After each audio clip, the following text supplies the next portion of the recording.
新竹市的南大路有一间日本时代留落来的警察宿舍，最近征收好势啊！市政府也特别办活动，让民众穿着日本衫来遮体验迄当时的家庭生活。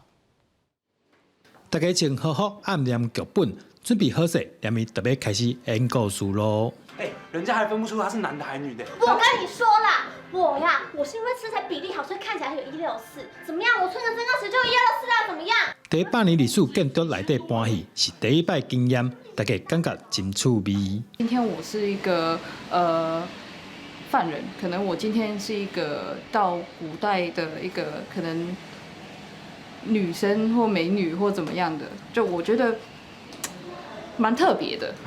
特别的地方就是说有一个历史的一个文化的地方，那未来可以想象说结合如果教育方面的一些历史知识，好，或者是其他的一些方式，我觉得这是一个很好的结合。市府委托厂商设计亲身体验活动，设计单位表示，这个游戏每一出剧本拢有文化意涵，尤其在历史古迹建筑内底体验特别有感觉。嘛，期待大家对古迹有更加深的明白和尊重。那这个场馆它原本是日本的警察宿舍，然后它是一个古迹。那对于我们来讲，就是如果说你在角色扮演里面能够真的到一个真正的实景里面去体验，那整个体验度跟沉浸度会更完整。精彩剧情结合日本服装甲日本老厝，民众哪亲像倒转去到100年前，体验台湾日本时代的生活气氛。记者刘君和新竹报道。